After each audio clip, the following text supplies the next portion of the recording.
আমার প্রিয়জনেরা, যীশু খ্রিস্ট আপনাকে আশীর্বাদ করুন। আজ আপনি যা প্রত্যাশা করেছেন তিনি যেন তা পূর্ণ করেন। আজও প্রভু আপনাকে একটি সুন্দর প্রতিশ্রুতি দিচ্ছেন।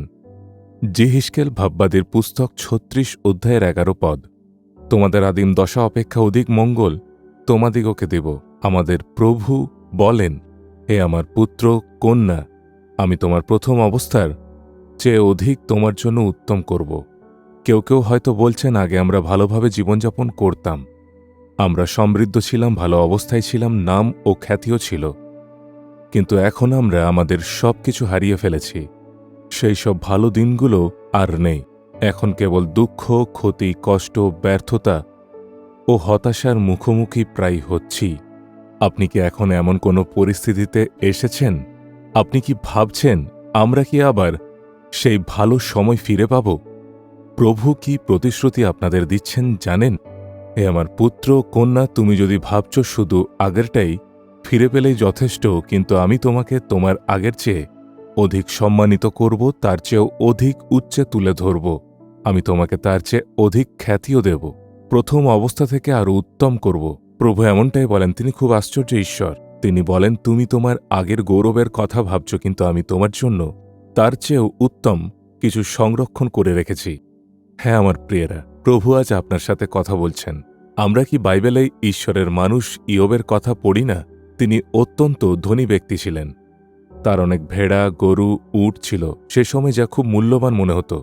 তার খামার, দাসদাসীও ছিল। কিন্তু একদিন তিনি সব হারালেন। তিনি তার স্বাস্থ্য ও সমস্ত গৌরব হারালেন। তিনি এতটাই ভেঙে পড়েছিলেন যে তার পরিচয় হারিয়ে গিয়েছিল। তিনি তার সন্তান, সম্পদ, নাম, খ্যাতি হারান। লোকেরা তাকে উপহাস করল ও ঘৃণা করল। তিনি ছায়ের উপর বসে তার আগের দিনের কথা ভাবছিলেন। সে অবস্থা কি কখনো ফিরে আসবে? আমি কি সব হারিয়ে একেবারে শেষ হয়ে গেলাম? কিন্তু প্রভু তার বন্দিত্ব ফিরিয়ে দিলেন এবং তাকে সুস্থ করলেন। তিনি তাকে আগের গৌরবের চেয়েও অধিক গৌরব দিলেন। তিনি তাকে দ্বিগুণ আশীর্বাদে আশীর্বাদ করলেন।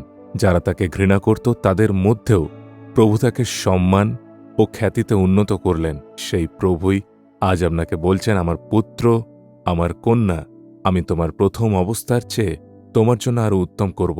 এই কারণে তিনি নিজেকে ক্রুশে উৎসর্গ করলেন, মৃত্যুবরণ করলেন এবং তৃতীয় দিনে পুনরুত্থিত হলেন। বিশ্বাস করুন, এই প্রতিশ্রুতি আপনারই জন্য। বলুন, প্রভু, আমি বিশ্বাস করি তুমি আমার প্রথম অবস্থার চেয়ে আমার জন্য আরও উত্তম করবে। তখন আপনি একটি অলৌকিক কাজ আপনার জীবনে দেখবেন। প্রভু, তুমি বলেছ আমি তোমার প্রথম অবস্থার চেয়ে আরও উত্তম করব। আমি তা বিশ্বাস করি। আমার জন্য সেই অলৌকিক কাজ করো। প্রভু, তোমার কাছে যারা এভাবে প্রার্থনা করছে তাদের প্রার্থনা দয়া করে শ্রবণ করো। সেই পুত্র ও কন্যাকে সেই অনুযায়ী আশীর্বাদ করো, যেন তারা বিশ্বাসে আরও দৃঢ় হতে পারে। সমস্ত গৌরব, মহিমা, প্রশংসা তোমার হোক। প্রভু যিশুর নামে এই প্রার্থনা চাইছি। Amen, amen.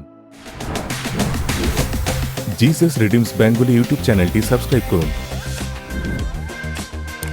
বেল আইকনটি ক্লিক করুন আমাদের প্রতিদিনের নতুন প্রোগ্রাম সম্পর্কে আপডেট পেতে।